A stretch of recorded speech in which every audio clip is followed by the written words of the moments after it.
This is more of like an advertisement video, so I can get back to this later, but I made a timeline, or I inspired from a timeline. So a lot of people know about the Unknown Engineer timeline. This was a very, very nice compilation of data. I think this was really good for the community, but I didn't like the layout of it, and I just wanted to kind of have my own, because I am very active with Save the World. I make videos every single day on this game, and I am willing to keep this up to date as the years go on, and I had my own take on it. So that's kind of what I put at the bottom here, was credit to him for the original spreadsheet, but all of this data is public, and I wanted to rearrange it and reformat it in a way that I personally liked. So if you guys want a timeline to spread and share, this is something that you can have linked down below to both spreadsheets, but there you go.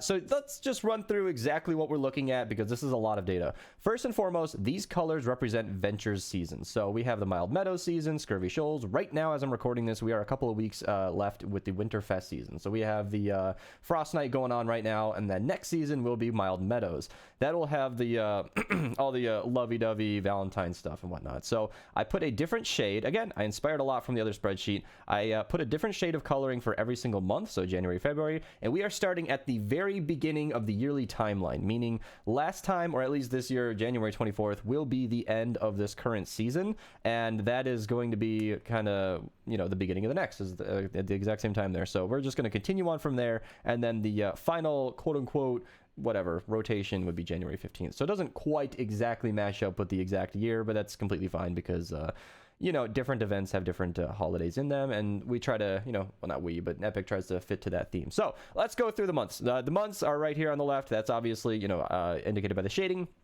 The week indicates what week it is on, of course. There are a couple of weird ones where the quote-unquote 5th week of May, at least last time, was May 29th, and that had Freebooter Ken. So he was around for like all of 2 or 3 days before it was technically still June. So this might not be a perfect thing to follow, and these dates were last year, so these won't be exactly perfect in 2022, and I'm not sure exactly how well I'll keep up with that. And then the event store goes through, of course, everything that was available at that time. So if you guys want to just pop in and grab everything in November, you can come in on like November, the last week of November would be a really safe one to just pop into the Save the World game and then just buy everything that came by. Everything that's in the event store is here the entire time.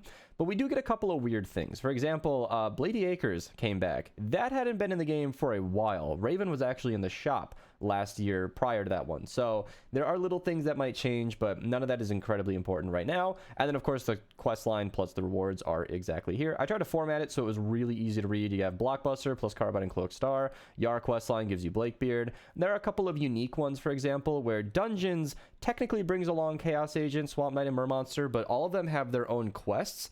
That's something that you can easily investigate on your own. I don't feel like the timeline specifically needs to talk about every single quest. This is not a complete guide to save the world. This is just a timeline of when things are available and what they're available with.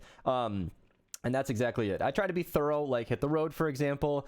I don't care who's driving the van, but it's technically in theme with, the home base reports and how they write it. So I tried to stay tuned to that. If you guys see any typos or have any serious suggestions for something I might change, please comment down below. That is why this is also a spreadsheet where I can edit this and fix things as we go along. I will, of course, update this January 7th. That was when I made the spreadsheet a few days ago. I will change that every single time I make a change, and then this video will be the place to leave comments on it.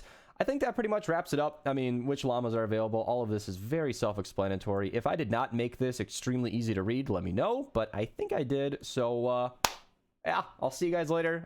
This is going to be a great resource. I will probably reference this a lot in my future videos because it's really nice. For example, just to leave you with something, as I'm recording this, as of making this spreadsheet, Stoneheart Farah was actually not known to me to be coming out right away at the beginning of our season. Typically, I don't know, Epic is very inconsistent with some of the best heroes coming out later in the season, and it's a little annoying to keep up with.